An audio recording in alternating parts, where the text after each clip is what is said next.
Thanks for checking out the Brad and John Show podcast. This segment of the show is brought to you by John Combest's book, Stalking, Harassment, Internet Trolling, A Guide to Recovering and Rebuilding After Online Attacks. It's a great reference if you've ever been the unfortunate target of a social media attack. It's available on Amazon. Just search John Combest. That's C-O-M-B-E-S-T, John Combest, and the book will show up in your search results. Now it's time for another segment of the Brad and John Show. Can you handle it? Yes, it's me, Egbert. As the new owner of this station, I want to make sure we have the best talent on the air. That's why I've decided to ban all real estate agents and only have real talkers like Brad and John. Here they are, B and J. Yeah, here we are, real talkers. That's us. I don't know what he's talking about. And not a single real estate license between us. Do you have any idea what he's talking about there with banning all real estate agents? I don't really understand that. I don't know either. You know what? I think there should be part of bjshow.co called Decoded, where people make their best guesses on inside jokes. As to what the hell we're talking about, right? That's yeah, what it is. a guide to nonsense. Okay, can I, something is sort of funny. I have a severe case of ADD. And because of that, my mind's all over the place. And I find numerous topics fascinating.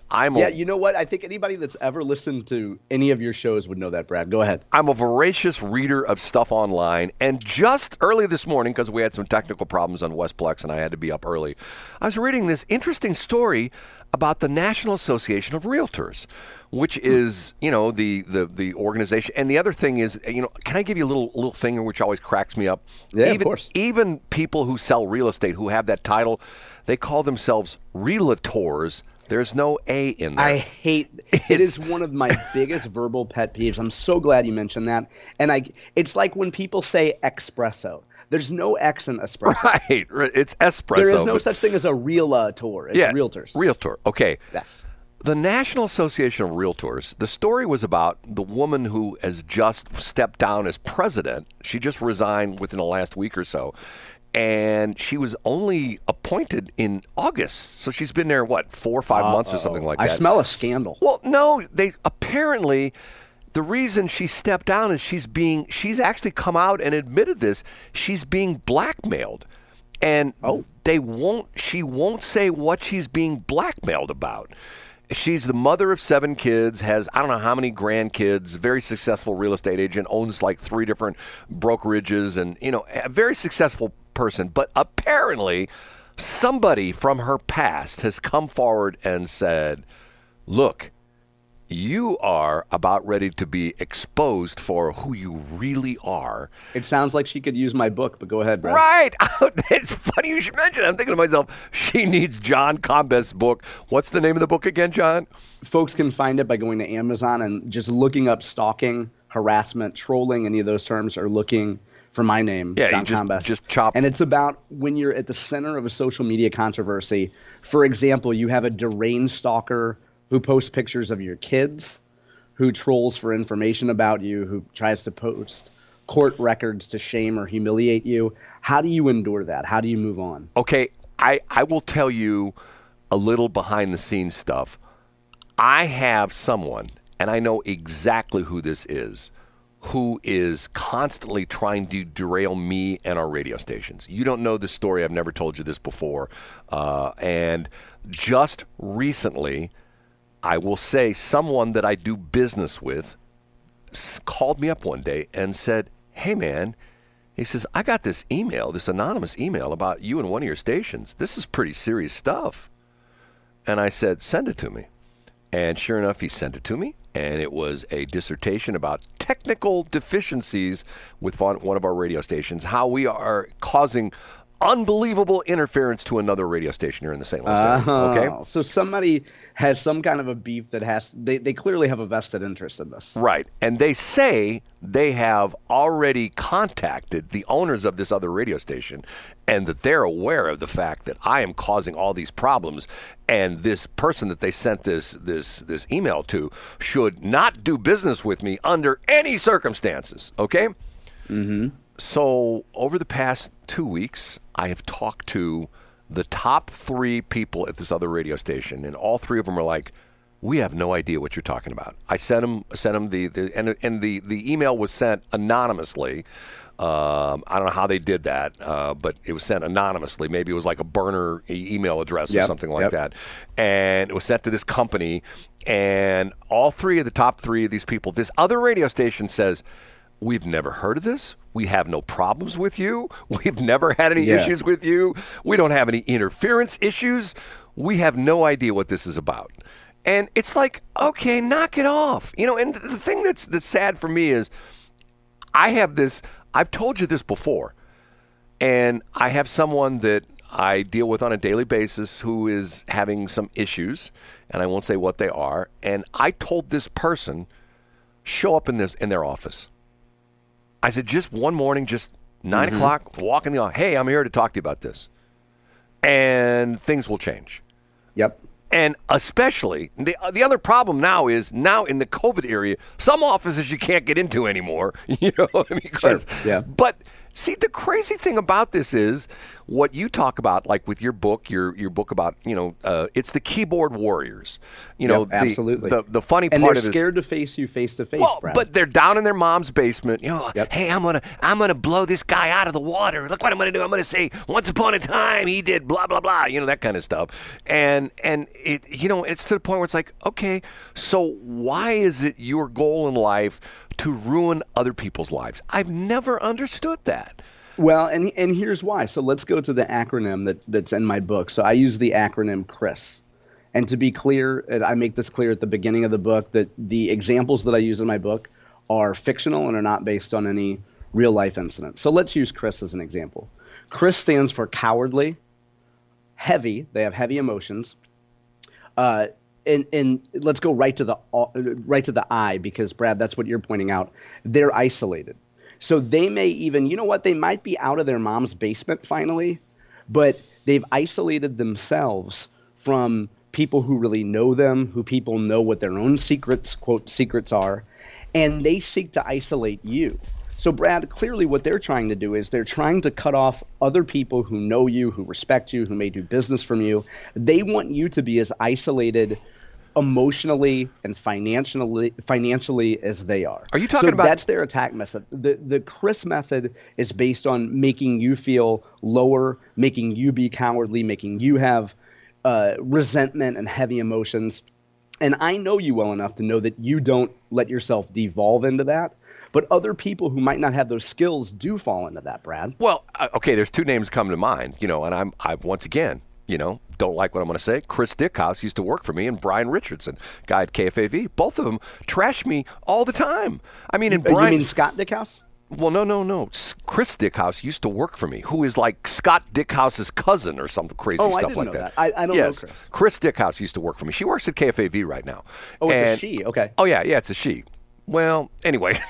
Yeah, I don't know anything about that. Okay, long story. I mean, when Shelly first came to work for me, I'll tell the story. If I told this on Westplex, Shelly would always get mad at me, and I've never told the entire story. Shelly came to work for me. I met her. It's a weird situation how I met her. One day, met her at a Panera. I was actually interviewing a guy to do sports reporting for me, and she was at the next table over, and she dropped some business cards on the floor and didn't realize she did, and I noticed this, so I went over to her table, and I said, hey, you've dropped these business cards. And I was wearing at the time, I had a logoed shirt on that had KSOQ. And she says, you work at KSLQ? I go, yeah, I do.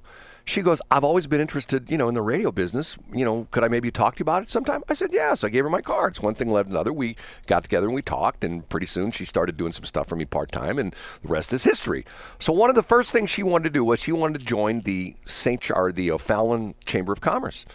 So we joined the O'Fallon Chamber of Commerce. This would have been like July of, 2013. It's been 10 years ago. So we joined the chamber.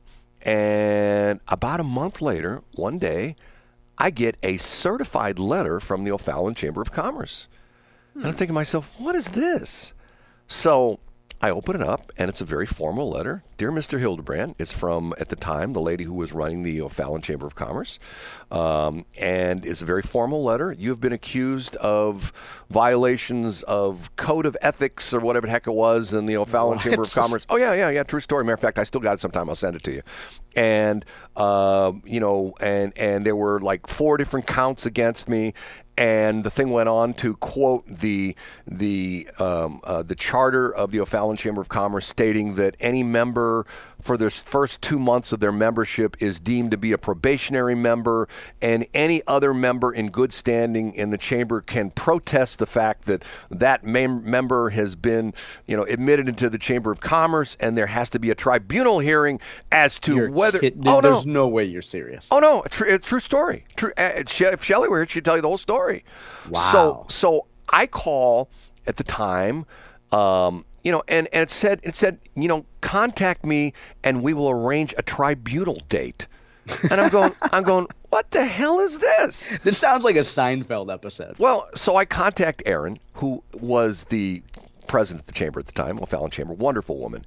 And she is embarrassed upside one down the other. And she's like, you do not know how embarrassed I am to have you into this situation. And she says, but I'm in a corner because of the fact that this other member has brought a concern about you, be it true or not, and has essentially invoked the charter of the chamber. So we have to move forward with this. So about a month later, we had a date where the entire board of directors for the O'Fallon Chamber of Commerce was in a room, and the accuser, Brian Richardson of KFAV, had 10 minutes to essentially trash me as to why we should be kicked out of the chamber.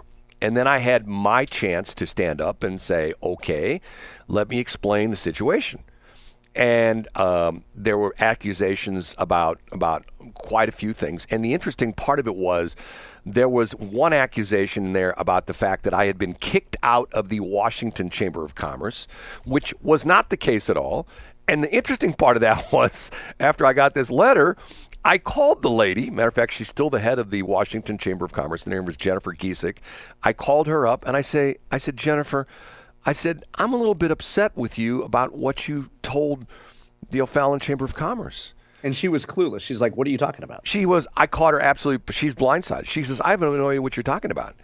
And I sent her, I said, I've got this thing where I'm being, they're trying to kick me out of the O'Fallon Chamber of Commerce, and I got this letter. She says, send me the letter. So I sent her the letter. 5 minutes later, she calls me back. She says, let me take care of this. So she calls, and the bizarre part of this is, she's a horse person, and Erin, who is the president of the O'Fallon Chamber of Commerce, is also a horse person. They know each other very well. And she calls up Erin. She said, absolutely, positively not true. So on the day of the tribunal, Brian Richardson gets 10 minutes to trash me. Then I get 10 minutes to stand up there and give my piece. And one of the things I did was, and maybe I'm really telling too much, I had 2 documents with me. One document was Casper Broadcasting being fined $7,000 by the FCC. I have never, in my 50-plus years of broadcast experience, and I've had a ham radio license since I've been 13, so do the math on that. I've been licensed in some way, shape, or form by the FCC since 1968. To think about that for a minute, I've never had any violation whatsoever.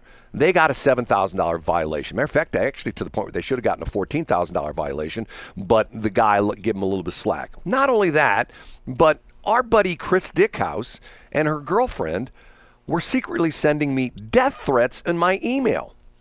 And wow. I reported this to the Washington Police Department at first. The chief was very nice. I went to actually Ken Hahn, who was a retired St. Louis City police officer, and he said, Brad, he says, you know what? You got to be able to prove who this is. So long story made short, about 2 weeks later, I got another death threat, and I did a little bit of sleuthing, and I came up absolutely positively. I did my computer, sleuthing, and I nailed it. And I took it back to the chief, and I said, Chief, this is who it is. I know exactly who it is, and I know who, and I gave him the name, Chris Dickhouse and her girlfriend, Jody, or whatever her name was. And sure enough, they called in a detective. The detective, researched the case. They called in Chris, warned her, essentially said, next time he's not going to press charges. Next time he will. I submitted the police report to the O'Fallon Chamber of Commerce that I was being, and then essentially, and the interesting thing was, I'm getting asked by people, on the O'Fallon Chamber, why I'm divorced. How come you're divorced? How come? Blah, blah. I'm going like, what is this? I'm trying to join. So it was, in other words, it was a smear campaign. Yes. Now, other than professional competition, why did the guy from KFAV have a problem with you? He's a butthead. Okay. And see, once again, two different philosophies. I mean, to me, he's not my competition. I've said this all along. Yeah. Those of us in the radio business right now, our competition is not the other radio stations. Our competition is Instagram, Facebook, Google, Netflix, Meta, YouTube Shorts. right? Anything. I mean, I got a thing the other day that talks about, and it was sent to small business people, how you can now buy advertising. A local business can buy advertising on Hulu. And it's very easy to do. Geographically targeted. Right. You can go and, they used to do this with, you could do this with Spectrum, where you could buy a region. And now, since a lot of people have dropped cable, it's not as effective as it used to be. But, you can go onto Hulu, and I'm going like, okay, that's my competition. Yeah. It's not another radio station. Right. It's not another radio station. But once again. Now, be careful, though, Brad, because if you say something positive about some local radio hosts, they'll text you and tell you they don't care what you have to say that's positive about them. See, I have gone to a new stage in my life where, and those people that know me, I try to compliment people, mm-hmm. and people that in my, in my personal circle, I have, matter of fact, just was today's Wednesday. Just yesterday, I called my son who lives down in Florida because the smartest woman in the world alerted me to the fact that I forgot about this. They've had some really bad storms down in... Yeah, the Panama City got hammered. Right, with a tornado and stuff like that. And my son lives in the Panhandle. He's in Pensacola, right? Yeah, lives in Pensacola. And I called him up, and once again, I told him I was proud of him, and I told him I loved him, okay? And I don't want to make it sound like, well, what a phony baloney that Brad is. It's one of those things where... it's to the point where why does everybody nowadays, why does it have to be like going on Twitter and why, I told the story, you and I talked about this on a podcast we had, the guy who was, what's his name? He used to be Hercules on the TV show. And he's now a very, he does all this stuff, and he had an aneurysm or some kind of right, and people were complete jerks to him. Oh my God, and he does. Matter of fact, we run a promo on this very radio station that he talks about. Hey, take care of yourself. If you have any kind of severe headaches, you might want to go see your doctor. And he does a thing with brain injury and stuff like that. If you've fallen down steps, blah blah blah blah blah blah blah blah. If this guy goes on Twitter and says, I think the sky is beautifully blue this morning. I'm happy to be alive. There'll be 20 posts telling everybody, you're such a jerk. You're a has-been actor. You can't get a part in Hollywood if you paid the directors to pay. I'm going like, why? He'll be eviscerated. And on that same podcast, Brad, you and I talked about the fact, and Dana Lash came up with this. She said that if you just go on Twitter and say, hey, I love waffles, somebody will respond, oh, you hate pancakes? What is it about you that makes you hate pancakes?